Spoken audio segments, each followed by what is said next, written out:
Sabaody was already a nightmare for the Straw Hats. Kizaru's light was everywhere.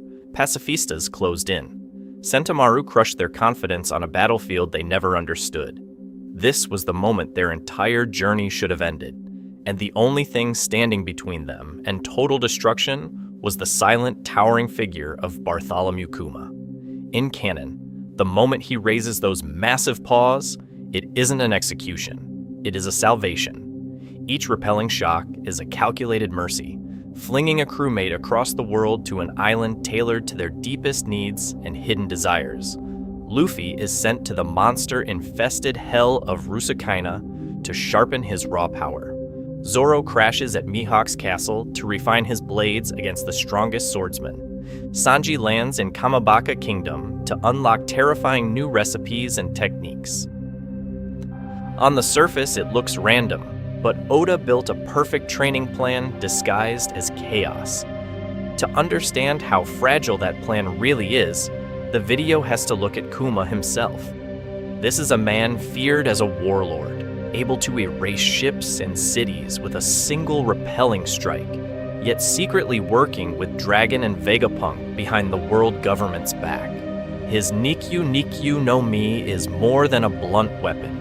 It is an ability that can repel pain, fatigue, and even people to locations tied to their subconscious. The entire 2-year time skip rests on the idea that Kuma's data, instincts, and programming align perfectly in this one impossible moment. But what if they don't? What if, under the crushing pressure of an admiral, Pacifistas, and his own failing humanity, something slips? A miscalculation in Vegapunk's coordinates.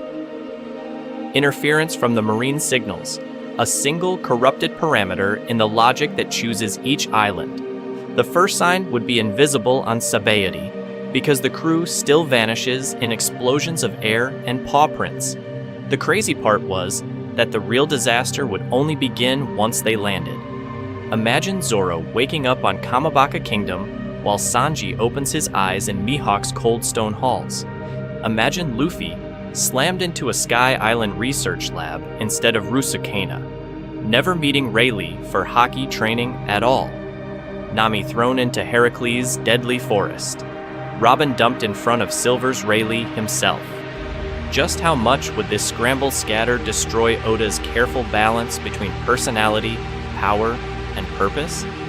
Does Sanji still want to cook after 2 years under Mihawk's gaze? Does Zoro survive the new Kama without breaking? This video will redraw the entire Sabaody scatter and follow every Straw Hat through a twisted 2-year awakening they were never meant to have. Thanks to his new ability to send them anywhere, Kuma accidentally becomes the architect of a completely different crew, or the man who breaks them before they ever touch the new world. Then, the lens will zoom out to Marineford and the post-war era to see how a Luffy without Rayleigh, a Zoro without Mihawk's training, and a crew warped by the wrong mentors reshape the balance of power, the outcome of the war, and the moment they finally reunite. How Kuma's paw logic breaks. Rules of the wrong scatter. To understand how badly this can go wrong, the rules of Kuma's power have to be nailed down first, because on Sabaody, it never looked random. It looked precise, almost surgical. Kuma's Nikyu no Mi is one of the strangest abilities in the entire series. With those paw pads, he can repel anything he touches. Air, cannonballs, people, even intangible things like pain and fatigue. The moment he presses his hand into someone, their body compresses into a bubble of repelled existence and is launched across the world like a living projectile. Distance is not the limit. Intention is. The crazy part was that Oda later implied those launches are not blind teleports, but targeted shots guided by the victim's subconscious desires and growth needs. In canon, that targeting logic is terrifyingly consistent. Luffy is sent to Rusukaina, an island of brutal survival battles and monstrous beasts, but also the place where Rayleigh is waiting. It is a battlefield designed to awaken his haki and force him to master his own aura under the Dark King. Zoro is flung to Kuraigana, straight into Mihawk's castle, the strongest swordsman alive, surrounded by ruins that mirror his own near-death state. Sanji is launched into Kamabaka Kingdom, where Newcomer Kenpo, hormone science, and secret recipes push his body and cooking to new extremes. Nami lands on Weatheria, a Sky Island laboratory where climate, science, and living weather weapons turn her from navigator into climate tactician. Usopp crashes into Boyne Archipelago, a deceptive paradise of man-eating plants that forces him to confront cowardice, sharpen his sniping, and invent pop greens. Chopper studies advanced medicine on Birdie Kingdom. Robin dives into revolutionary espionage with the Revolutionary Army. Frankie inherits Vegapunk's blueprints on Karakuri, and Brook learns to weaponize music on Namakura. Every island is a training ground tailored to a specific awakening of potential. But what if that invisible targeting matrix breaks? In this alternate rule set, Kuma is still acting under Vegapunk and Dragon's plan, but something is off. Vegapunk's data on the crew's desires is incomplete, Dragon's intel on their personalities is outdated, and Kuma's consciousness is already degrading under Pacifista programming. Desires are misread. Fears are mistaken for goals. The result is a wrong scattered. The same power, the same paw strike, but a scrambled assignment. Here are the constraints. The 2-year time skip still happens. Marineford still unfolds. Ace still dies. Blackbeard still rises. And the world still shakes with political tremors. The Straw Hats are still ripped off the Sabaody battlefield and hurled to distant islands. But their mentors, environments, and core training focuses are fundamentally swapped. Luffy does not land on Rusakaina. Zoro does not wake up under Mihawk's gaze. Sanji does not spend 2 years on Kamabaka. Just how much does that change? These 2 years are the bedrock of their post-time skip power. Haki distribution, emotional scars, leadership roles, all of it is forged here. Corrupt this foundation, and the crew's entire future is rewritten. A different person might awaken Conqueror's haki. A different person might become the true second in command. Someone who survived Canon's new world might not survive this one at all. As Kuma's paws come down on Sabaody in this timeline, the first sign that everything is wrong is where each Straw Hat opens their eyes. Redrawing the map. The new Wrong Island assignments. They open their eyes, but the world staring back is wrong. Not just dangerous, misaligned. The entire training matrix Kuma built for them has been scrambled, and the tremors from that mistake will echo through the war to come. Luffy doesn't crash onto Rusakaina's monster-infested battlefield. He slams into the mud of Tequila Wolf, chained alongside slaves under a world government bridge that never ends. No friendly beasts, no Rayleigh, no structured awakening of his power.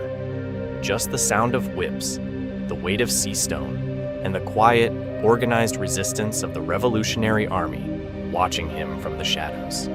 The moment he tries to stretch, the chains bite back. His training ground is now a prison camp where freedom itself is the lesson. Zoro, instead of waking in Mihawk's ruined castle, stumbles through clouds and wind on Weatheria. He's bleeding, half blind from Sabaody, surrounded by old men floating on bubbles and machines that weaponize the sky. He came here to sharpen a sword, but this island only sharpens storms.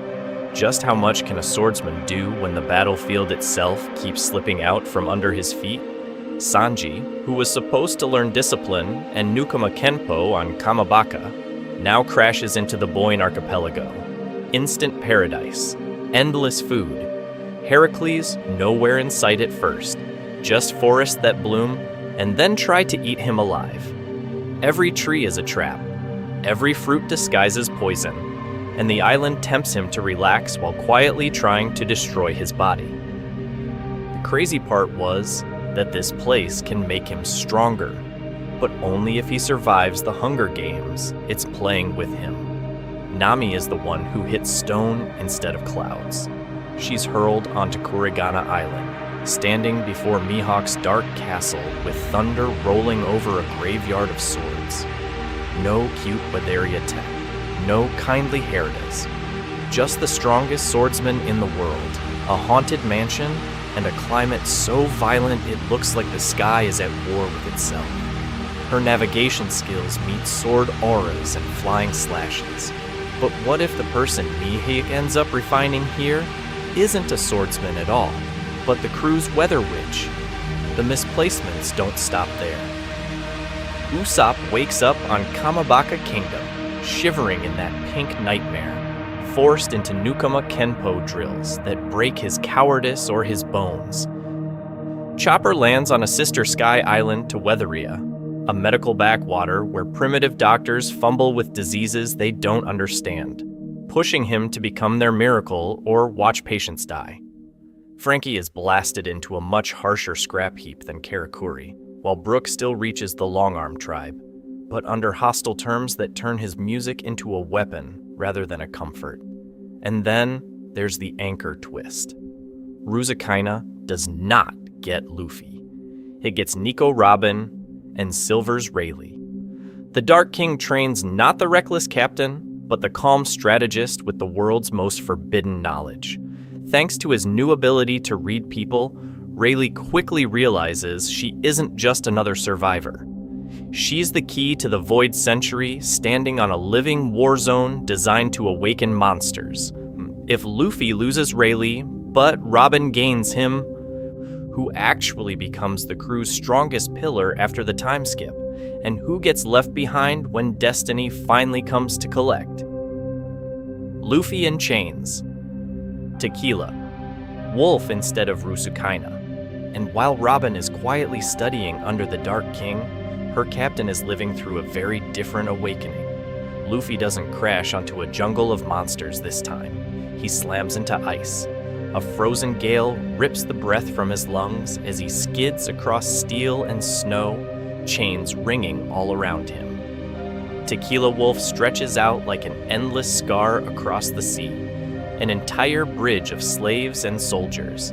And the moment he tries to stand, the pain of Marineford hits harder than the fall. Ace's last smile, the magma, the helplessness. No Rayleigh, no guiding hand. Just an oppressive construction site that feels like a prison the world government carved into the horizon. The first sign this island is different comes from the shadows beneath the scaffolding. Revolutionaries, disguised as workers and guards, are already embedded here, feeding intel back to Dragon. They recognize the straw hat, the scar, the raw conqueror's haki that flares when a guard whips a child in front of him. This isn't just another slave. This is Dragon's son, bleeding on their battlefield. But what if, instead of sending him away, they decide to pull him deeper in? Dragged into a hidden tunnel, Luffy wakes to hushed arguments. Low-ranking officers from Ivankov's network, a commander who once took orders directly from Dragon, a doctor who ran with Kuma back when he still had a heartbeat. They cannot train him like Rayleigh would. They do not have that level of control over haki, but they know something else. How to survive under total surveillance, how to destroy a system from the inside, how to turn scattered, hopeless people into a force. So his 2 years change shape. No endless one-on-one duels with king beasts. No neat, structured breakdown of gear second and gear third. Instead, Luffy learns to move across the bridge without being seen, to read patrol patterns, to time tremors in the construction so footsteps vanish in the noise. His gear techniques stay rough and brutal, tearing his body up because no one is there to refine the recoil. Just how much does that limit his raw power? Quite a lot, but it forces him to rely on allies, to coordinate strikes where revolutionaries cut chains while he smashes guard towers, to protect escape routes instead of charging the strongest enemy head-on every time. The crazy part was that his haki still stirs. Under constant threat, observation flickers to life as a survival instinct, letting him feel killing intent before bullets fly. Under the weight of iron shackles and desperate last stands, armament hardens around his fists in flashes, enough to crack rifles and dent armor. Yet without Rayleigh, this awakening is messy, incomplete, more like a wild aura than a polished weapon. Emotionally, the isolation shifts too. On Rusakyna, grief would have boiled into pure rage and training. Here, Luffy eats with exhausted workers, listens to stories of villages taxed into dust, watches mothers trade their own rations so their kids can swing hammers one more day. The world government stops being just Akainu and the admirals. It becomes a machine that builds bridges to nowhere on the backs of the powerless. By the end of those 2 years, Luffy is still the captain who charges first, but now he knows how to set the stage before he runs. He can plan raids, coordinate cells, and topple an entire work camp overnight. Yet the question hangs over Tequila Wolf like the storm clouds above it. When this more tactical but less physically honed Luffy finally reunites with his crew in the New World, can he still stand at the very front of the strongest battles? Or will someone else's training leave him struggling to keep up when the real war begins? Robin, the Dark King's disciple. Rusakyna. Rewritten Luffy is grinding through chains and revolutionaries. But what if, at the exact same time, on a completely different island, someone else is being forged into the crew's real battlefield brain? Robin doesn't land in Tequila Wolf. She's launched through the sky and crashes into Rusakyna's killing grounds. The first sign that this island is wrong for her is the silence. No books, no ruins. Just tremors in the soil as gigantic beasts stalk through a jungle designed to destroy anything weak. She reacts instantly and clinically. Hands bloom from the ground, from tree trunks, from her own shoulders, snapping necks, twisting joints, blinding monsters before they can even roar. She survives the first day through pure intellect and ruthless efficiency. Night falls. The aura of the island changes, and that's when another presence steps onto the battlefield. Silver's Rayleigh doesn't arrive looking for the reckless future pirate king. He comes for the woman who carries the entire Void Century in her mind. The moment he sees how she reads the monster patterns, how she predicts movement with almost no haki at all, he understands something. This isn't just an archaeologist. This is a strategist with the potential to command a war. Rayleigh's interest is simple and terrifying. Roger died chasing the truth Robin now embodies. Her connection to that will, her calm under pressure, and her refusal to break even under a buster call make her the perfect student. If someone like her gains a true haki awakening, how far could the Straw Hats go? So he offers her the same curriculum he once gave Luffy. Observation, armament, and the discipline to wield them as tools, not crutches.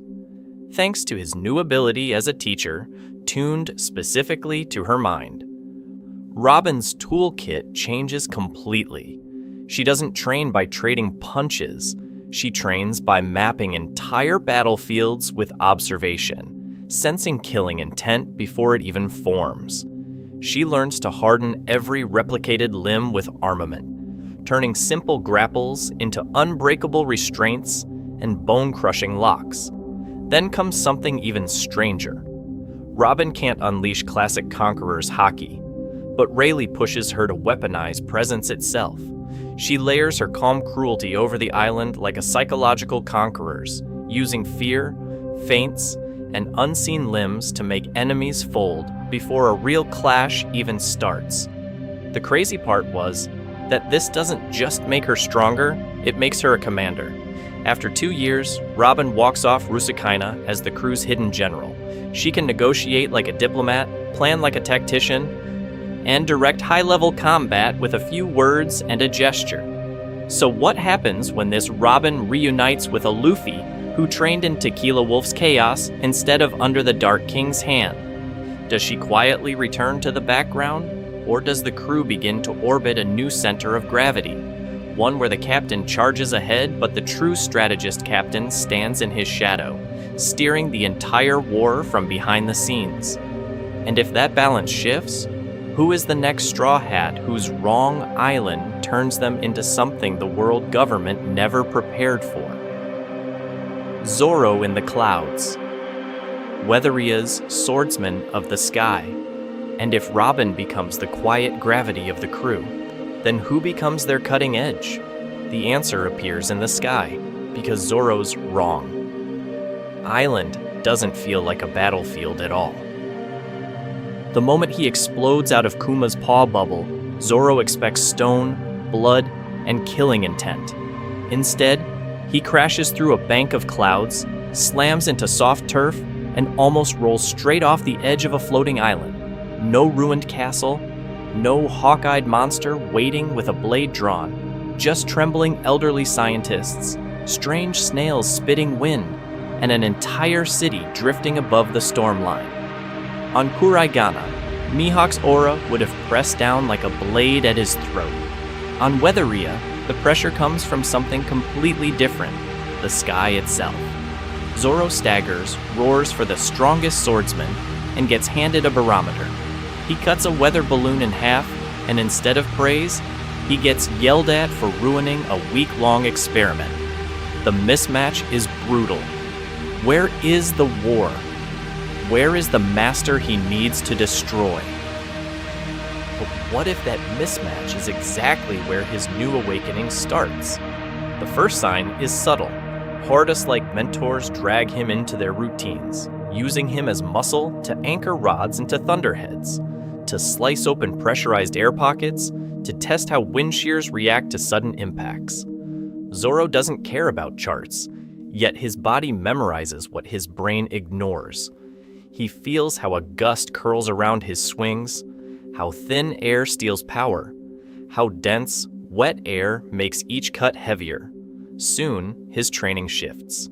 Instead of swing until you collapse, it becomes swing with the storm. He learns to read micro-tremors in the air before a downdraft hits. He senses a pressure drop half a heartbeat before a bolt of lightning forms. That environmental awareness hardens into something close to observation hockey. Built not on calm meditation, but on raw survival above an endless fall. Thanks to his new ability to sync with the atmosphere, Zoro's style mutates. He experiments with storm-style swordsmanship, slashes that ride tailwinds to extend their reach, downward cuts timed with plunging air columns, horizontal blows that whip up slicing gusts. During lightning tests, he plants his blades as conductors, channeling charge into a single explosive strike that can destroy entire weather towers. The crazy part was that his aura on Weatheria starts to feel like a living squall, not a lone swordsman. Yet, there is a cost. Without Mihawk's brutal one-on-one regimen, his raw cutting power and discipline never crystallize into the same razor-pure edge. He becomes more versatile, more cunning in three-dimensional space, but less of the singular duelist, forged only for the world's strongest blade. So what happens when this sky-forged Zoro finally stands before Mihawk in the new world? It isn't a mirror match of perfect forms. It's a clash between a surgical black blade and a chaotic storm, between the man who mastered the sword and the man who turned the entire battlefield's weather into his weapon. Nami in Mihawk's shadow. The navigator becomes a blade. But what if the storm wasn't just Zoro's to command? What if, while he was learning to turn the sky into a weapon, Nami was trapped on the island that forged the world's strongest swordsman? The first sign that this timeline is completely wrong for her comes on night 1. No floating island, no gentle old men talking about cloud density.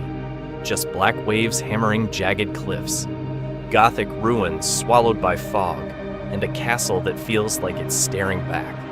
Lightning crawls across the sky, illuminating those massive, lifeless human drills in the distance. Nami is soaked, shivering, unarmed, and for the first time since Arlong Park, completely out of her element.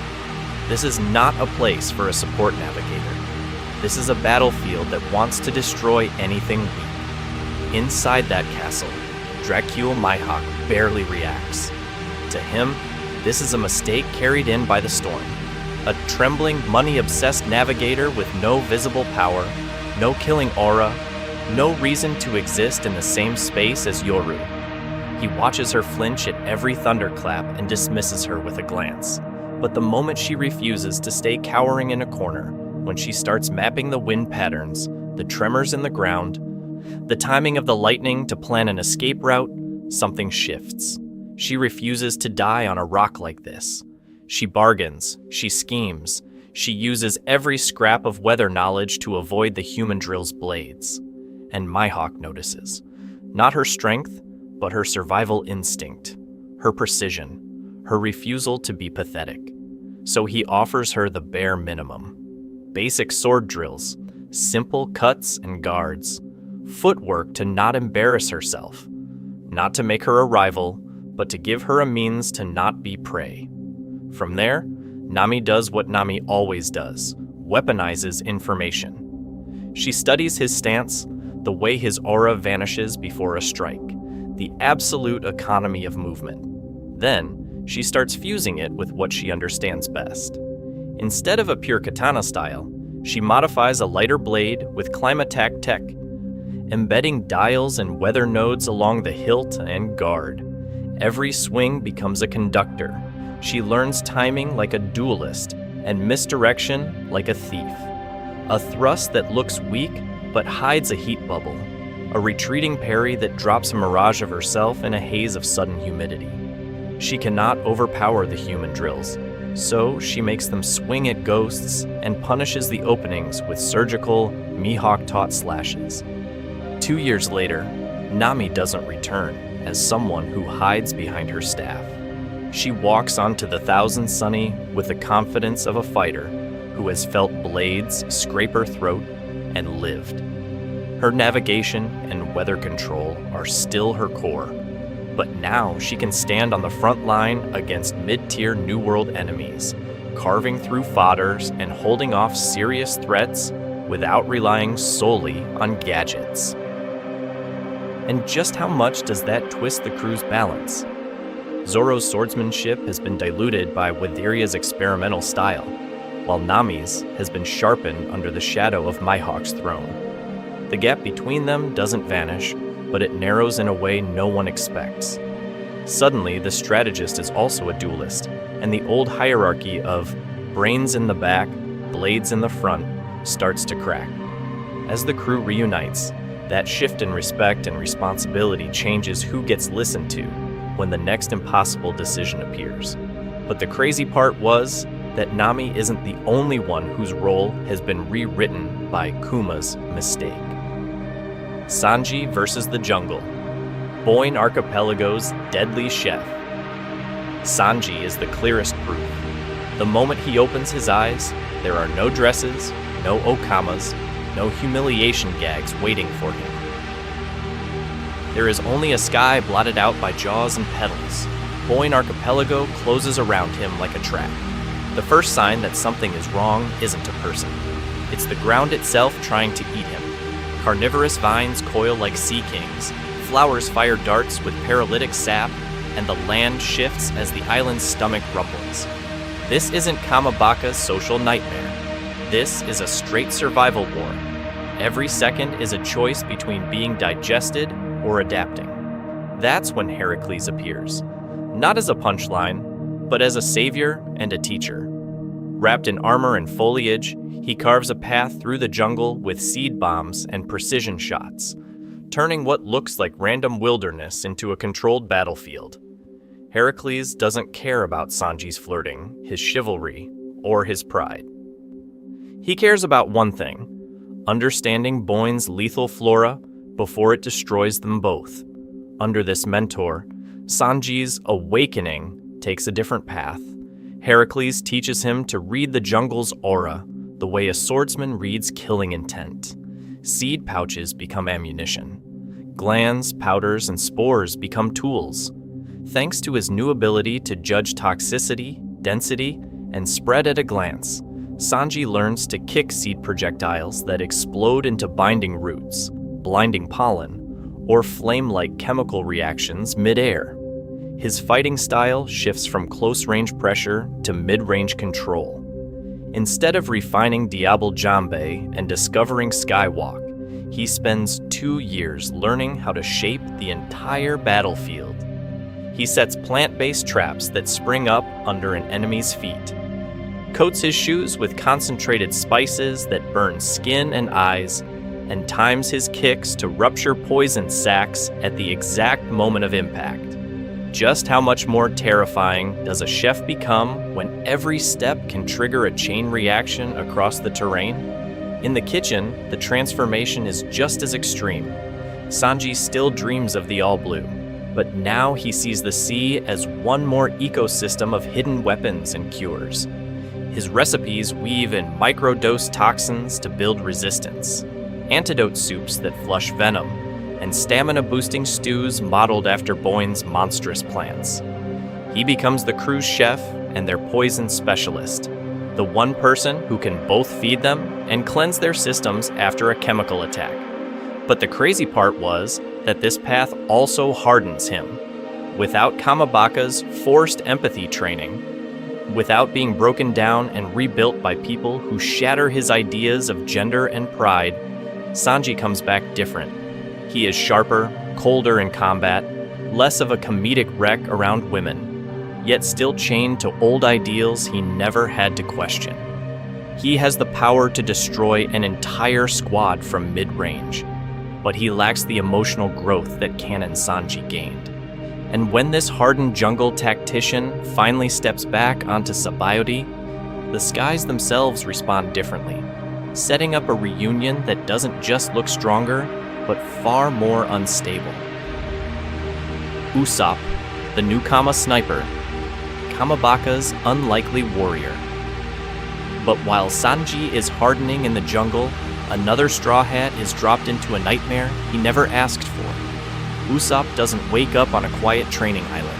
He crash lands on Kamabaka Kingdom, right in the middle of a Newkama parade that looks, to him, like the opening act of his own execution. The moment he staggers to his feet, covered in dust and screaming about death flags, the ground shakes with stomping heels.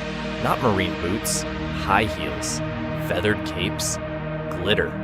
An entire army of Okamas surges toward him with tears in their eyes, calling him a fragile bud and a beautiful warrior waiting to bloom. Usopp thinks they want to destroy him. They think they've just found their next project. This is the first sign that Kamabaka will not let him run. Where Canon Sanji fought the Newkamas, this Usopp is simply overwhelmed, dragged into the palace, and thrown into a training regimen that makes even his nightmares look merciful. Ivankov, or one of the high-ranking Newkama commanders, takes one look at his shaking knees and skinny arms and declares that this is exactly why he will become strong.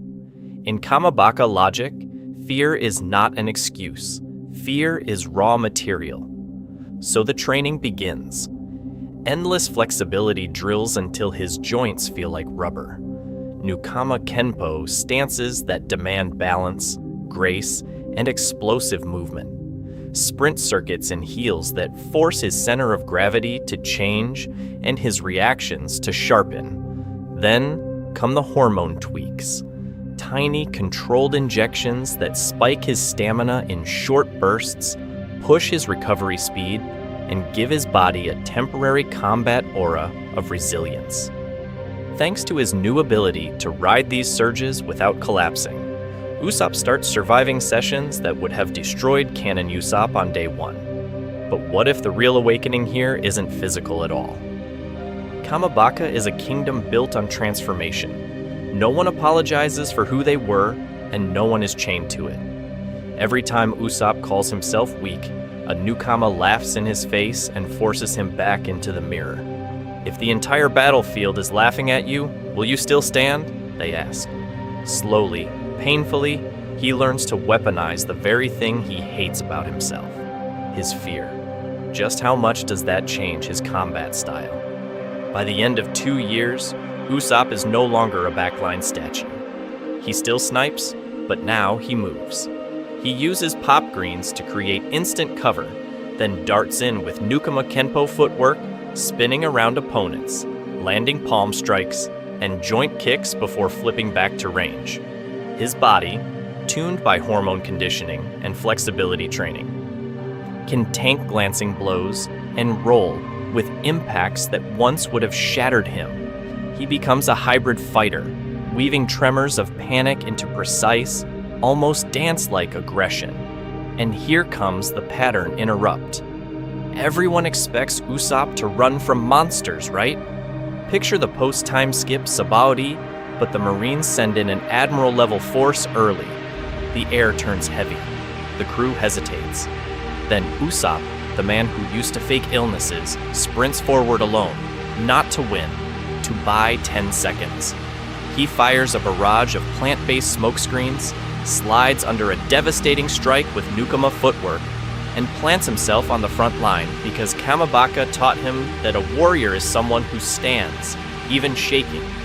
The crazy part was that this doesn't erase his insecurity, it reframes it. He is still terrified, still overthinking, still the same storyteller. But now his stories include a version of himself who runs toward the war instead of away from it. And as the Straw Hats converge back on Sabaody, that new Usopp will collide with an even harsher lesson waiting on a very different Sky Island. Chopper and the Sky Doctors. A different medical revolution. That harsher lesson is waiting above the clouds, because when Kuma's paw launches Chopper, he doesn't crash on Birdie Kingdom. He punches straight through a jet stream and lands on a sister island to Weatheria, a hidden sky nation the world quietly calls Therapia. No candy factories, no warrior tribes. Just white hospitals grown out of cloud coral, operating rooms carved into thunderheads, and an entire society that treats disease like a war they refuse to lose. The first sign that this place is different hits the moment he wakes up on a soft cumulus bed. No one asks how strong he is. They ask what he can cure. These are cloud doctors who ride lightning rails between floating clinics, who stitch wounds with solidified fog, who chart pressure fronts the same way surgeons chart arteries. Their martial arts is triage under a storm that never stops. Here, Chopper's awakening has nothing to do with Monster Point. His teachers barely care that he can transform. What matters is his brain. They throw him into a brutal curriculum of advanced pharmacology and surgical technique. He studies how pressure changes affect blood loss, how to use Weatheria-style climate dials to regulate body temperature mid-operation, how to compound drugs that only activate when exposed to a certain humidity. Just how much more terrifying does a doctor become when the entire sky is part of his medical kit? He learns cloud-grown antibiotics that make his cannon rumble balls look primitive. He practices microsurgery on patients falling through turbulent air, stabilizing them with rapid-fire bandages and injectable coagulants. Holistic treatments aren't incense and vibes here. They are mathematically tuned sleep cycles, tailored diets, and circulation exercises synchronized with shifting wind currents. By the time he would reach Fishman Island in Cannon, this Chopper's medical power is operating on a level that could rival the best doctors in Mariéjois. And then there is the other awakening. Thanks to his new ability to work non-stop on the brink of disaster, something subtle stirs in him. In endless emergency wards where patients come in half-frozen from high-altitude storms or burned by stray lightning, he starts to feel it. A faint aura around every body. Life forces like pressure pockets. Pain like tiny tremors under the skin. The moment he focuses, he can hear an arrhythmia before the stethoscope, sense a panic attack before the first tear. This is a healer's observation hockey, trained not by battlefields of steel, but by battlefields of stretchers. So when he finally returns to the crew, his role on the battlefield is completely different. He is no longer the desperate pseudo-tank throwing himself into melee with Monster Point as a last resort. He is a high-impact support unit who walks into war with syringes, inhalers, and pills that buff Luffy's stamina, sharpen Zoro's focus, or slow an enemy's reflexes by targeting their inner ear. He reads an opponent's breathing pattern, predicts their next swing, and jabs a nerve cluster that shuts down one limb without destroying the entire body. He can still transform, but the crazy part was that now his true threat is knowledge. He knows where a gill is most vulnerable, how a giant's joints fail, how to weaponize altitude sickness against sky foes. He debuffs Yonko commanders with tailored anesthetics, turns corrosive poisons into temporary power-ups, and patches the crew mid-fight so their defeat moments never fully land. But what if that comes at a cost? Without 2 full years of Monster Point refinement, there is no true Straw Hat monster standing shoulder to shoulder with Luffy and Zoro. Does the crew become nearly unbreakable through resilience and recovery? Or does the lack of a durable tank open a hole that enemies like Doflamingo or Big Mom can drive straight through? As the clouds of Therapia fade behind them, that question hangs over the Thousand Sunny like a storm front. And Chopper isn't the only one whose island swap changes the shape of their role. Because far below those sky hospitals, another Straw Hat has spent 2 years learning how to turn pure weather into a weapon. Frankie, Brook, and the misaligned upgrades.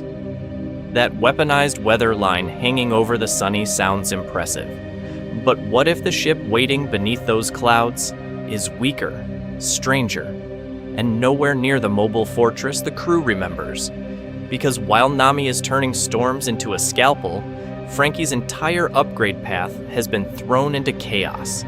In canon, Kuma's calculation is perfect.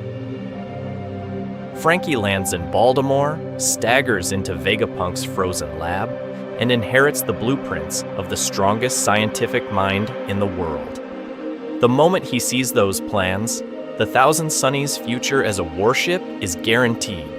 But here, Kuma's error sends him to the wrong coast, to a rust-choked scrap heap city that only hears stories about Vegapunk's genius from smug black market dealers. Frankie still survives. He still scavenges. Yet every step of his awakening as a cyborg is throttled. No laser schematics, no giant mecha frames, no clean energy cores. He is forced to weld together mismatched pacifista junk, half-melted cannons, and hacked-up Wapametal substitutes, while the locals hunt him as a walking parts cache. Just how much does that change the battlefield later? Instead of a towering shogun, Frankie leans into mobility and stealth. He builds collapsible armor plates, silent propulsion in the Sunny's Cola engines, and compact experimental weapons that overheat or misfire.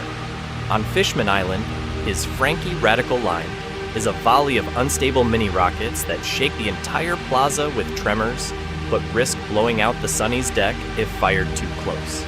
Against a foe like Baby 5 or Gladius, the crew now gains a hit-and-run saboteur who can slip between explosions, but loses the raw power to simply stand there and destroy everything in front of them. The crazy part was that this misalignment doesn't stop with Steel and Cola. Far away, Brook's 2 years with the Long Arm tribe twist in a different direction as well. Cannon Brook learns to turn concerts into weapons, fusing music, soul, and swordplay. Here, the Long Arms are under constant attack from slave hunters and rival bands. Performance becomes a luxury. Combat is survival. Brook's Yomi Yomi no Mi awakening accelerates under pressure.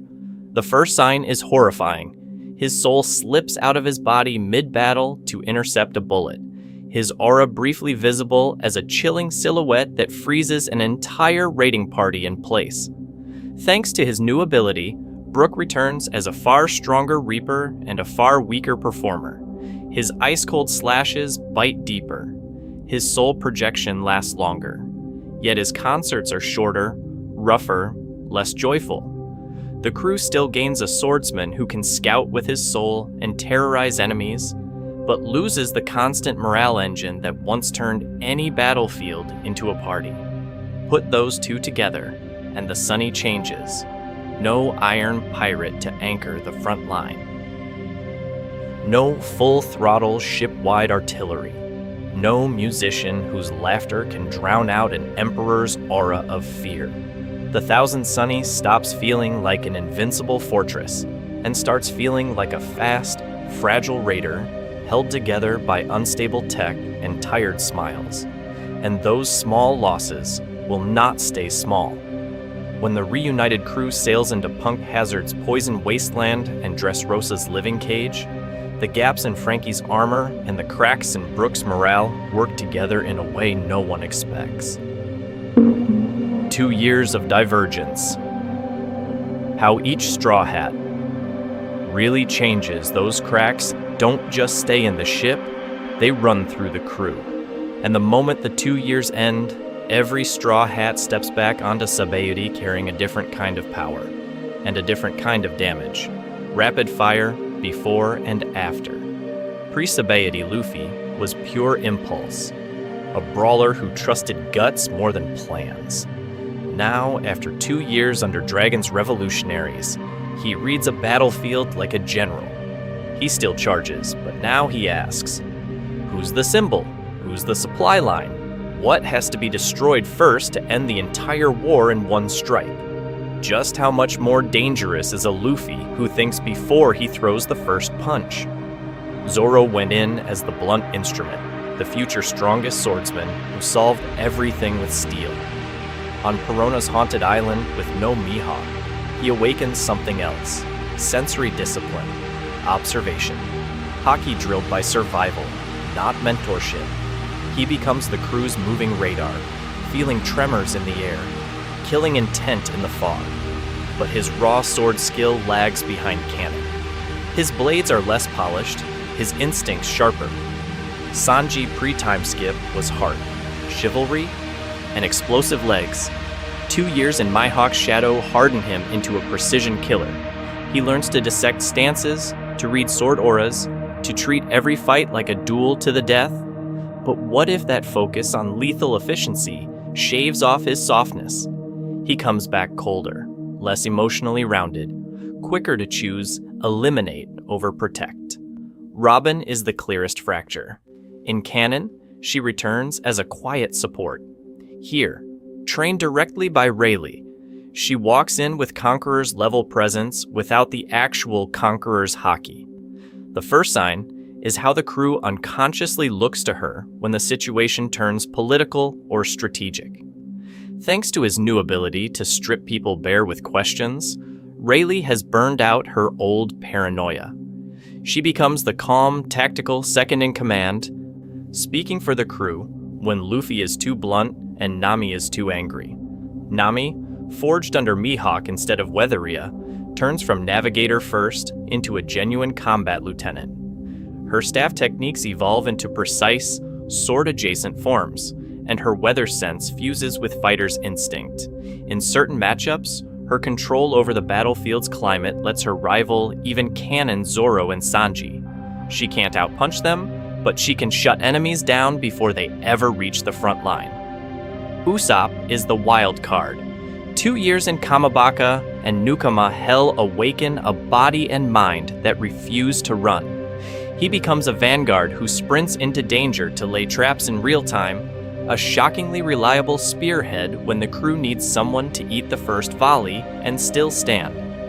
Power tiers twist. Robin with Rayleigh sits just under Luffy in authority, and in information battles, she is the strongest piece on the board. Nami with Mihawk-style discipline can briefly outshine Sanji in control fights. Nukama Usopp, with brutal conditioning and fluid combat movement, finally closes the gap between his lies and his abilities. Roles shatter and reform. Robin calls the tactical shots. Nami runs midline combat and navigation. Zoro scouts and senses threats. Sanji becomes the pure finisher. And Usopp leads opening engagements with terrifying reliability. All of this divergence points at one place. When the bubbles of Sabaody rise again, the world thinks it remembers the Straw Hats. But this time, the moment they drop anchor, the archipelago is about to meet an entirely different crew. Return to Sabaody. A stronger crew or a fractured one? The bubbles haven't changed. The mangrove roots still hum with slave auctions and marine patrols. But what if the first sign that the world is wrong comes from the imposters? On the auction-side plaza, the fake Straw Hats swagger in, backed by thugs and cheap rumors. The Marines brace for a rerun of pre-time-skip chaos, expecting weak tricks and scattered brawls. Then Robin steps out of the crowd. Her hockey aura presses down like a quiet storm. Eyes cold, posture unshaken.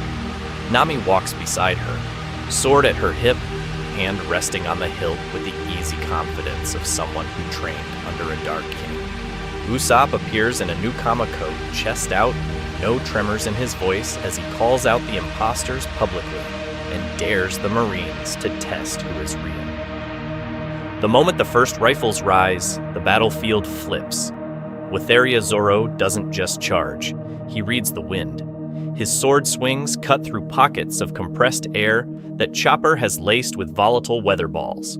Chopper, trained in the sky, times his rumble forms with the shifting pressure, turning each slash into a guided shockwave that can destroy an entire marine line instead of a single target. It's coordinated, surgical, and terrifying. Sanji, armed with Boyne-style plant traps, doesn't stay in the background. He seeds the mangrove roots with carnivorous vines and pollen bombs, forcing pacifistas and captains into narrow kill zones. Every step the enemy takes becomes a gamble. Thanks to his new ability to weaponize the terrain, the battlefield itself starts to look more like a living minefield than a simple plaza. And at the center, Luffy moves differently. Revolutionary training shows in how he breaks formations first, targeting officers, communication snails, and weapon stockpiles instead of just the strongest faces. He calls quick audibles, uses decoys, and lets others finish. Just how much more dangerous is a captain who thinks like a guerrilla commander? But the crazy part was that the cracks appeared just as fast as the victories. Robin's time with Rayleigh makes her the natural strategist. She starts issuing calm, precise orders before Luffy can shout his usual improvised plans. There's a half-second of hesitation when the crew hears two voices at once. Luffy's hockey presence, less overwhelming without Rusakaina's brutal awakening, doesn't instantly crush weaker wills. Some enemies look at him, smirk, and aim at Nami or Zoro instead, forcing those two to overextend to protect the others. In canon, the brute trio of Luffy, Zoro, and Sanji creates a simple, devastating front line. Here, that dominance is blurred. Zoro's wind coordination pairs best with Chopper. Sanji's trap control shines when Robin feeds him intel. Luffy's punches hit hard, but his strongest moves are tactical, not purely overwhelming. Their power is higher, but their synergy is rougher, less instinctive. Attacks that once flowed on pure trust now require calls, signals, and split-second debates. As the last imposter falls and the Marines pull back, Sabaody realizes this crew is stronger and stranger than before. And they are still heading toward the same New World gauntlet: Fishman Island, Punk Hazard, Dressrosa.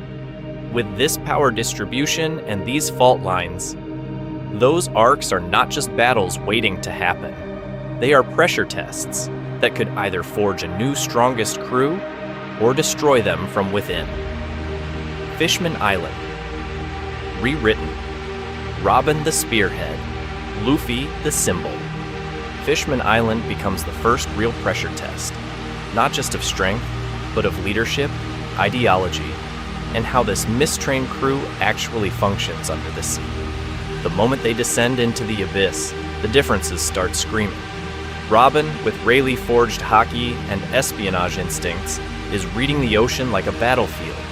She feels the tremors in the currents, the shifts in killing intent from lurking predators, the aura of distant sea kings. She is the one calling depth changes, ordering formation swaps, and flagging threats before they even appear. Nami is no longer hiding behind others while steering. Mihawk's training has turned her into a precise, surgical fighter. Fodder fishmen and sea beasts that once required backup are now carved apart by sorcery climb-attacked feints and clean, hawk-like sword strokes. The descent is still dangerous, but what if the crew's weakest links from cannon are now the ones quietly stabilizing the entire route? That new stability explodes into relevance once Hody Jones enters the picture. In canon, Hody's rise is loud, messy, and driven by raw hatred. Here, Robin is dissecting his organization before Luffy even throws a punch. Thanks to her new ability to extend haki awareness and clone-based surveillance through the island, she identifies supply lines for the energy steroids, the propaganda channels poisoning Ryugu Kingdom, and the weak points in Noah's deployment plan.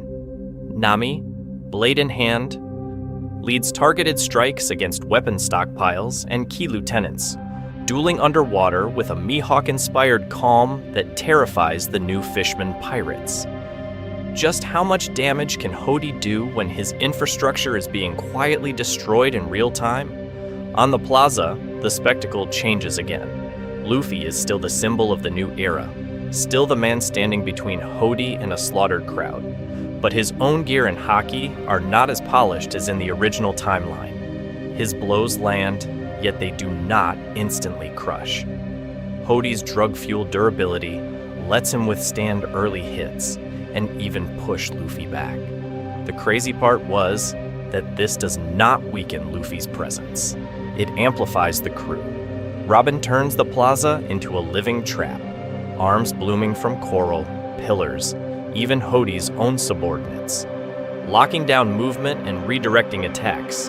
Usopp, hardened by Nukama-style conditioning and trick tactics, chains precise snipes with hormone-inspired support shots, boosting allies' stamina and disrupting enemy coordination. The one-on-one quietly becomes a coordinated execution. Politically, this Luffy is different. 2 years around, revolutionaries have burned the structure of oppression into his head. When he talks with Jinbe, he is not just reacting to Arlong's legacy. He is naming the cycle: celestial dragon slavery, Fishman discrimination, human fear, and how Fishman Island is trapped as a buffer state under the world's boot. His declaration of protection is slower, more deliberate, almost like a revolutionary oath delivered through a pirate's grin. It is not just, "This island is under my protection." It is, "Anyone who treats this place as a disposable shield will answer to my flag." And that statement ripples outward. News of Fishman Island's liberation now carries a sharper edge. A captain who is less individually overwhelming than the strongest monsters of the sea, but who moves like the spearhead of a crew-led movement.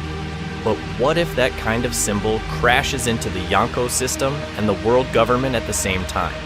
The next island is Punk Hazard, where those fault lines between ideology, loyalty, and raw power are about to collide with Caesar, Smoker, and something far worse waiting in the new world. Marineford. Without Rayleigh's student. Could Luffy have fallen? Those fault lines are about to rip open at Punk Hazard, but the real crack in this universe started earlier, at Marineford. Because Marineford still happens before the 2-year gap, before any alternate training. The war plays out with the same trembling sky, the same execution platform, the same desperate charge to save Ace. But what if the meaning of Luffy surviving that battlefield is completely hollowed out by what comes after? The moment viewers remember, Luffy crashing into Marineford already exhausted from Impel Down, barely understanding haki, relying on raw will and luck. In canon, that survival is a down payment on his future awakening under Rayleigh. It proves the world needs him to get stronger. Yet in this timeline, that future is gone. Rayleigh's focus is on Robin, on the Void Century, on the true history.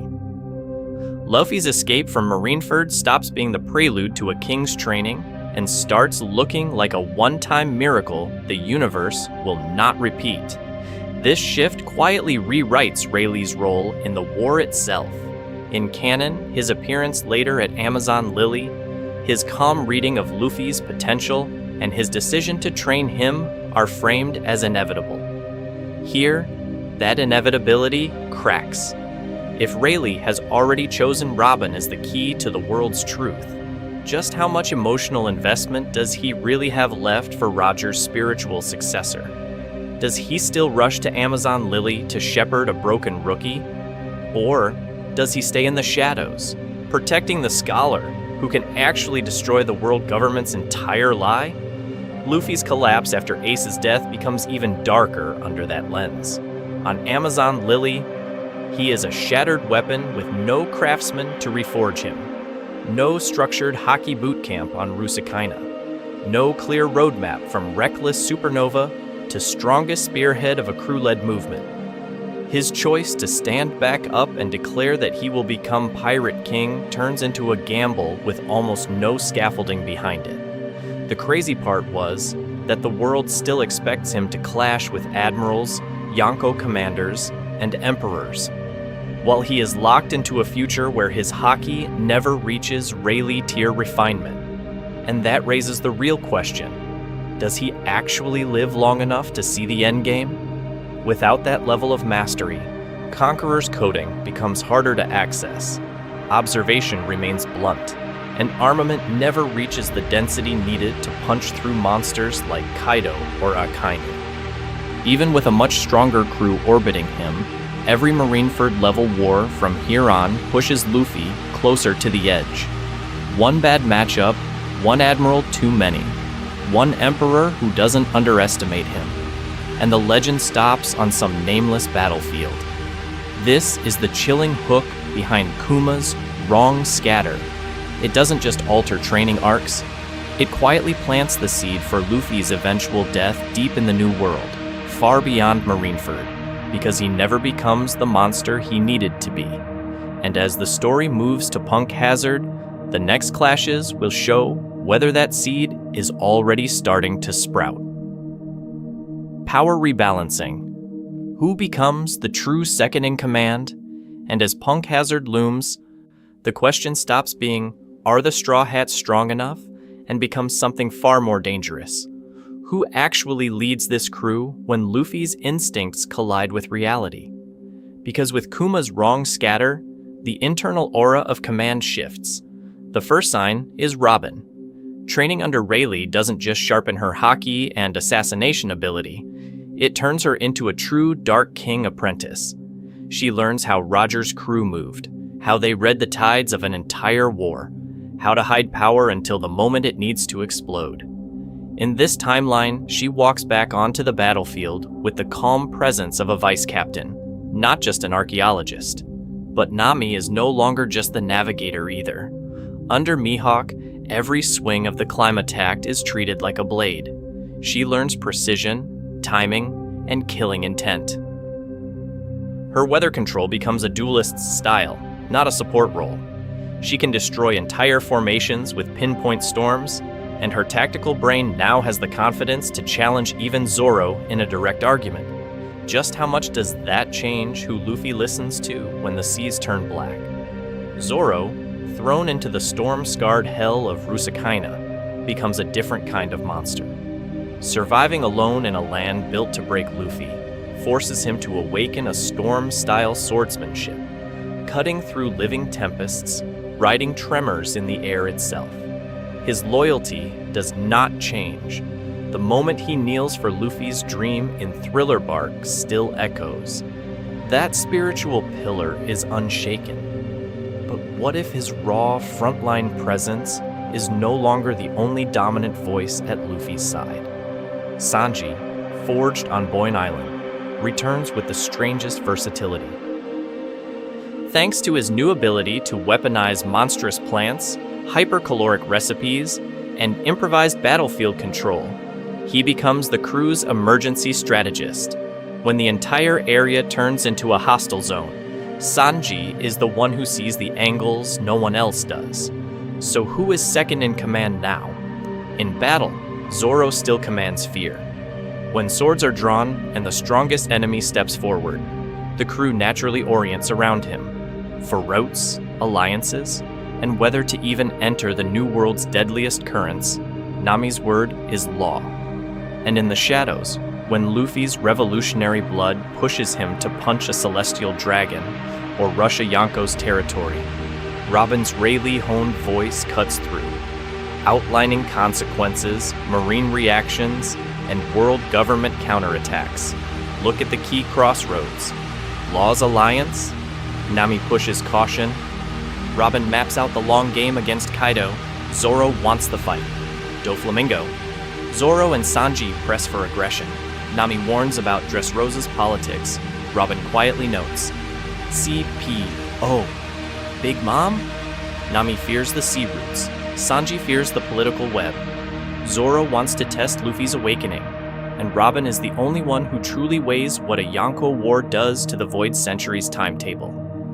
The crazy part was that there is no simple second. Robin becomes the tactical brain, Zoro the unbreakable spirit, Nami the guiding hand, Sanji the flexible shield. Luffy stands at the center of 4 competing gravities, and this fragile balance will be pushed to its absolute limit not by pirates, but when the world government finally moves. Because the moment Robin's past, Rayleigh's training, and the secrets of the Void Century align, the true chain of command will be decided on a battlefield where one wrong order could destroy the entire crew. The New World Gauntlet, Dressrosa, Punk Hazard, and beyond. That battlefield where one wrong order could destroy the entire crew does not start in Wano or Raftel. It starts the moment they step into the New World with the wrong training for the right enemies, and Punk Hazard becomes the first real stress test of this warped preparation. On that frozen burning island, the first sign of divergence is Caesar's gas. Chopper is not just a monster point brawler anymore. Thanks to his new ability set from advanced medical mentors, he reads the formula, the dispersal pattern, the side effects in minutes. He synthesizes counteragents on the fly, patches up children before the tremors in their bodies even peak, and turns the entire lab into a mobile field hospital. Luffy, who trained more tactically than Cannon, actually listens. He probes, feints, and tests Caesar's Logia weaknesses instead of mindlessly charging. But what if the cost of that precision is raw impact? Without the hyper-optimized Luffy-Zoro battering ram, Smiley's containment takes longer, and Caesar's gas nearly engulfs the battlefield when one coordinated strike could have ended it. They win, but every victory feels like it comes 1 second away from disaster, as if the crew's new aura of control hides a lack of overwhelming force. Dressrosa magnifies this gap. Here, the altered roles do not just tweak the battle, they rewrite the entire war for the island's soul. Robin, hardened by Rayleigh's training, enters with haki, observation sharpened to the point where she tracks Doflamingo's threads mid-air and reads enemy formations like a living war map. She does not vanish into the background. She orchestrates. She splits allies, toys, gladiators, and straw hats into squads, calling shots over Den Den Mushi while her arms bloom across rooftops to intercept snipers and executives. Nami, carrying swordsmanship drilled under Mihawk's cold gaze, strides into the Colosseum and the streets as a frontliner, not a support. Her blade channels weather, slicing through stone with compressed air and lightning-charged cuts. Just how much does that change the matchups? Diamante faces a storm swordswoman instead of a lone gladiator. Gladius finds his explosives diffused by precise slashes and counterbursts. The executives no longer simply wait for Luffy, Zoro, and Sanji. They are forced to respect a distributed front of killers. Law feels that shift instantly. The moment he sees Robin calmly predicting Doflamingo's moves, he recognizes another mastermind. His alliance subtly tilts. Strategy sessions become a triangle. Law, Robin, Luffy. Law leans on her for contingency routes, and political reading of the Don Quixote family, trusting her with secrets he would never tell the future Pirate King. Does that stabilize the plan by giving it a second brain, or does it fracture it when Luffy's instinct clashes with two cold tacticians? The crazy part was that in the most suicidal moment of Dressrosa, it is not Luffy standing bloodied before Doflamingo to buy time. Pattern break. It is Nukama Usopp, hardened by Kamabaka's brutal conditioning. His body can actually withstand the strings tearing his flesh. He dances with Nukama Kenpo footwork, fires hockey-laced shots through tears, and refuses to fall because his training was built around surviving humiliation and pain. Across Punk Hazard and Dressrosa, the trade-off is clear. Better tactics, more distributed combat power, and smarter use of abilities push the crew closer to a true fleet-level force. Yet, every time a top-tier monster steps in, the absence of an overtrained Luffy-Zoro-Sanji trio threatens to destroy the entire operation in one strike. And as they sail beyond Dressrosa toward even harsher New World gauntlets, that imbalance will only grow, until one Yonko finally tests whether brains and balance can stand against absolute awakened power. Kuma's gamble. Did the wrong islands make a stronger crew? Up to this point, the crew has survived through balance and improvisation. But what if this entire misaligned awakening didn't just change their path? It rewired what it means to be the Straw Hats. Just how much stronger did they really become? And what did they sacrifice to get there? The first sign of Kuma's gamble paying off is simple. There are just more real fighters on the battlefield. With Robin pushed under Rayleigh's wing, she doesn't stay a pure intel piece. She learns Haki, refines her Hana-Hana into precision locks and internal joint breaks, and turns into a midline controller who can shut down enemy commanders before they even reach Luffy. Nami, exposed to harsher New World fronts instead of cozy weatheria, flirts with observation Haki, reading enemy intent to aim climate strikes that don't miss. Usopp and Sanji become the definition of versatility. Usopp's sniping fuses Heracles-style trickery with battlefield command, while Sanji, forced into raw combat instead of recipe grinding, becomes a true all-range brawler, rather than just a leg-focused finisher. The moment this crew walks into a war, they no longer wait for one monster to destroy the entire enemy line. They fan out, cover angles, and force even Yonko executives to respect the entire formation. Luffy, without the same hyper-focused Rusakaina grind, is pushed into politics and strategy far earlier, negotiating with revolutionaries, reading the currents between Marines and Emperors. He becomes sharper, more aware of how every punch shifts the world's balance. But the crazy part was that every game came with a brutal ceiling. This Luffy never forges that absolute peak Haki that shook Kaido. His Conqueror's coding exists, but it's cruder, less overwhelming. Zoro, denied Mihawk's day-to-day refinement, still awakens monstrous power. Yet his blade work lacks that terrifying surgical precision that carved through Pika and clashed evenly with King. Sanji, without Kamabaka's skywalk drills and Diablo Jambe mastery, hits hard but cannot dominate aerial battlefields the same way. Frankie, cut off from Vegapunk tier blueprints, fields solid but less insane tech. His mechs jam more, his lasers misfire under pressure. So the crew becomes more resilient but less transcendent.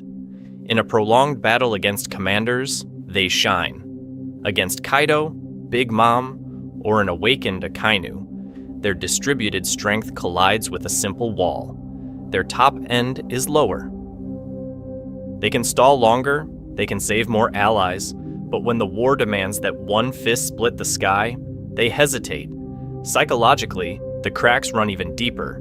Sanji, without Kamabaka's ego-shattering, gender-bending boot camp, clings harder to brittle notions of pride and chivalry, making him more likely to break under emotional pressure like Whole Cake. Luffy, without those lonely Rusakaina years under Rayleigh's gaze, never processes Marineford's trauma the same way. His aura is still fearless, but Inside, the grief sits less integrated, more volatile. So here is the real verdict question. Would you trade a slightly weaker Pirate King candidate for a stronger, more balanced crew? Or does the new world demand a single, awakened monster at the front, dragging everyone else through tremors of god-tier power just to survive the next Yonko clash? Because as the story pushes toward Laugh-Tale, that choice between resilience and raw, destructive peak power decides who walks off the final battlefield at all. World government shockwaves, a different threat profile. And the world government feels that shift first, because the moment marine intelligence starts piecing together scattered reports, the threat profile of this crew doesn't just rise, it mutates. On paper, the Straw Hats are still rookies, but what if the girl they once labeled a helpless archaeologist is now a battlefield commander coding dozens of limbs in armament hockey and snapping Pacifista in half from underground? For the Marines, the first sign is simple. Robin is no longer hiding behind the front line. She is the front line. Cypherpol dossiers that used to describe her as a passive information asset now show sketches of her sprouting, hockey-hardened arms to choke out entire squads, redirect cannon fire, and immobilize vice admirals. Just how much more terrifying does the last survivor of Ohara become when she stops needing protection and starts providing it? This is where the Gorosei start to panic. In canon, Robin is dangerous because of what she knows. Here, she gains Rayleigh's tactical discipline, his understanding of hockey flow, and his ability to read a battlefield like a living map. Thanks to his new ability to sharpen observation and timing, her training turns her into a second Dark King in miniature. Not the strongest individual fighter, but the one who makes everyone else hit harder, survive longer, and move with purpose. Meanwhile, Luffy's file looks strangely different. His solo feats are still impressive, but not as explosively flashy. No Rusukaina, no pure brawl awakening in the wilderness. Instead, Marine scouts keep spotting him in the shadows of revolutionary cells, freeing slaves, toppling local regimes, and leaving behind flags, not craters. The crazy part was that from the Gorosei's perspective, this is worse. A blunt weapon is predictable. A symbol that keeps turning oppressed people into fighters is how wars start. So instead of just inflating Luffy's bounty for raw destructive power, the world government quietly reclassifies him as a movement catalyst. Less reckless Yonko to be, more Dragon's heir apparent. The number on his poster climbs, but the real alarm is in the margin notes. Coordination with multiple commanders. Distributed crew strength, ideological spread. That forces CPO and even EMU to reprioritize. If Luffy is the spark, Robin is now the one holding the blueprint to the powder kegs underneath the entire system. A Void Century scholar trained by Roger's right hand, actively shaping a crew that can stand on equal footing with admirals? Eliminating her becomes a higher priority than killing Luffy himself. Take out the strategist tied to the ancient truth, and the coming war can still be controlled. On the Admiral side, conversations change. Akainu no longer talks about cutting off the head by erasing one or two monsters. Kizaru's lazy drawl hides the fact that he now has to consider a crew where Nami, Chopper, Frankie, Usopp, and the rest each register as high-value targets, all coordinated by a Dark King disciple. The battlefield can't be stabilized by pinning Luffy down if Robin is outmaneuvering fleets from the rear, and that leads to the most dangerous possibility of all. In this timeline, the final war's center of gravity shifts. It might not be Luffy standing alone against the world government. It might be Robin, Aura calm and unreadable, at the heart of the storm, using Rayleigh's teachings and the secrets of the Void Century to destroy the very idea of the current world. But who moves first when the strongest secret in history now has the strongest guardian it has ever seen? The final sea. Would this crew still reach Laugh Tale? In the New World, that single shift turns the sea itself into a different battlefield. Because if Robin stands at the center, what happens when this crew finally slams into the Yonko Wall? Against Kaido, the difference is brutal. No Gear 4th, no Gear 5th, no godlike awakening that lets Luffy bend reality and turn lightning into rubber.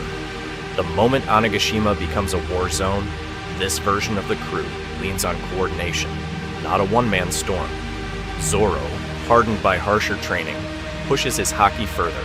Sanji's colder edge makes him more ruthless in the sky, and Robin uses advanced observation to read the entire battlefield.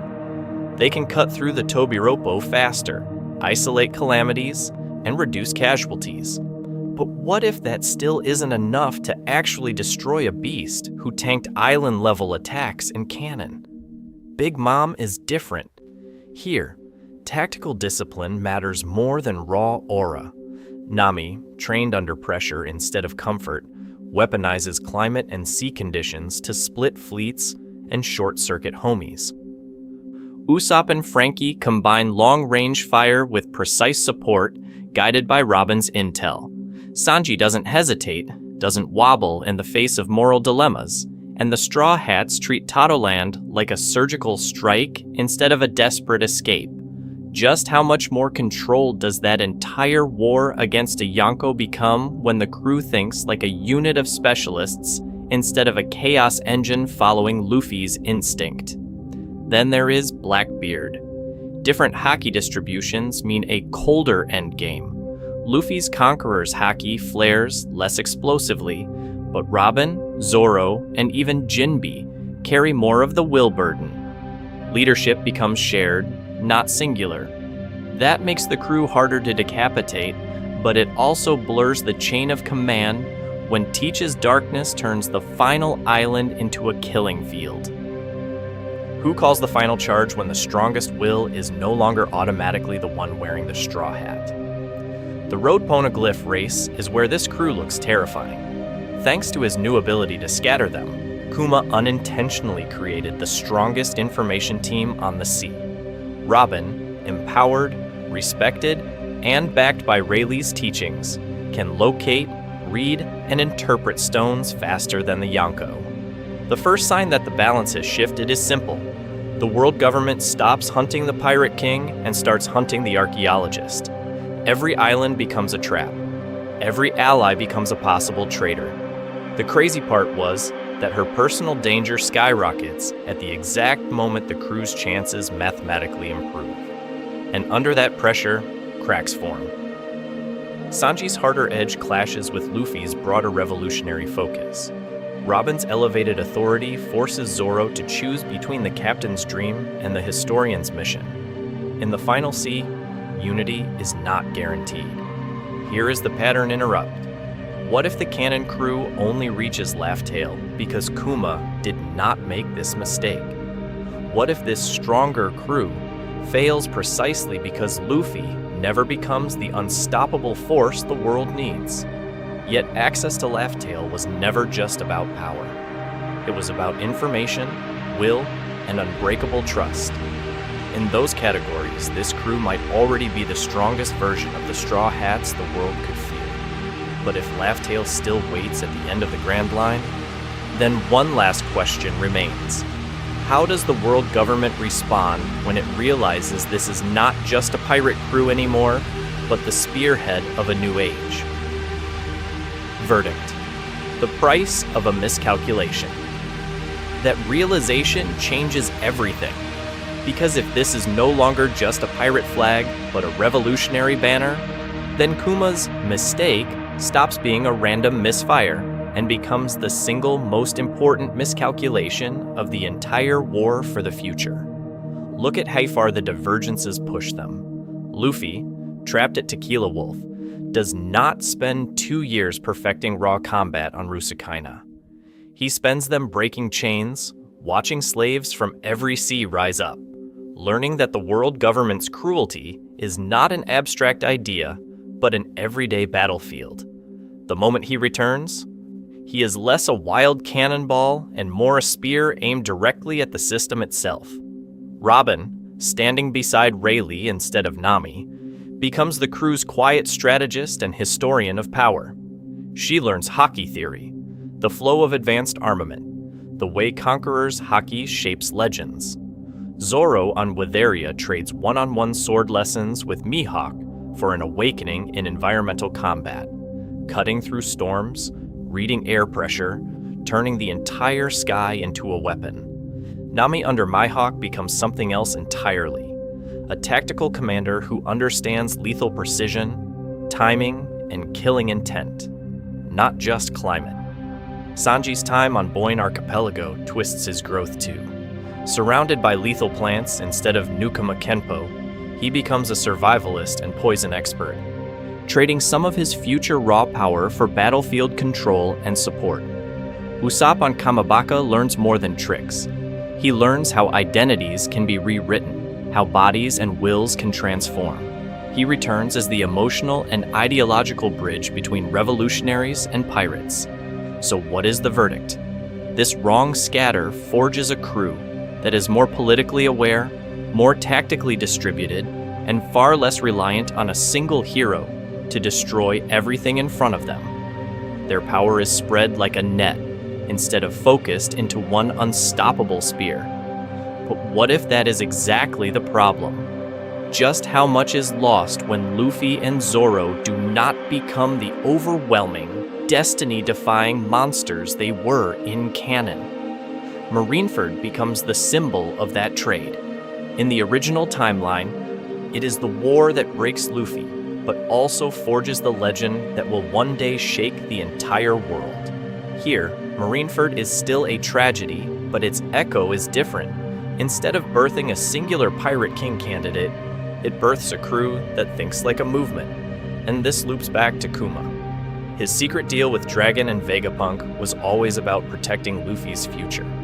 Thanks to his new ability to fling people across the world, he could save the man Dragon believed would change everything. The crazy part was that in this timeline, Kuma protects the crew as a whole more effectively, yet fails to temper that one impossible outlier the world might actually need. Every New World confrontation after this becomes a clash between individual legend and collective will. Do you prefer a world where Luffy is the unmatched spearhead, tearing through emperors by sheer force, or a world where the Straw Hats stand as a more equal, revolutionary force, even if that means they might never quite reach those same impossible heights? Because the next moves the world government makes will reveal exactly which future it fears more. Your turn. Rewrite the scatter. Rewrite the world. And that is where it comes back to you. Because this entire Wrong Island thought experiment only needs one tiny change to rewrite the entire world. So which single swap do you think sends the biggest tremors through the story? Luffy without Rayleigh forced to claw his way through the new world without that calm, kingly aura at his back? Zoro without Mihawk, denied the harsh, precise awakening that forged him into the strongest right hand? Or is it Nami without Weatheria, stripped of that Sky Island science that turned her staff into a climate weapon instead of just a stick? Robin without the revolutionaries, never learning to walk comfortably in the shadows of a global war, and never seeing just how much the world government fears the truth she carries? The moment you pull one mentor away, the entire balance between individual legend and collective will start to tilt. But what if you go further and redraw Kuma's scatter completely? Picture Chopper hurled straight to Vegapunk, dissecting devil fruit abilities and human biology for 2 years instead of brewing rumble balls in isolation. Picture Brook washing up with Rayleigh, coding ships, and training his soul power under the same man who shaped the Pirate King. Picture Sanji thrown at Dragon himself, learning not just Nukama Kenpo, but underground networks, coded recipes, and the logistics that keep a revolution alive. How does that change Marineford when the crew returns? Does a Vegapunk-trained doctor find a way to stabilize Whitebeard's body, or neutralize Akainu's magma? Does a dragon-trained Sanji turn the battlefield into an organized escape route instead of a desperate charge? Just how much stronger or more dangerous does the crew become by the time the final war erupts and the entire battlefield is filled with awakened powers and clashing auras? Use the comments as your own Sabaody map.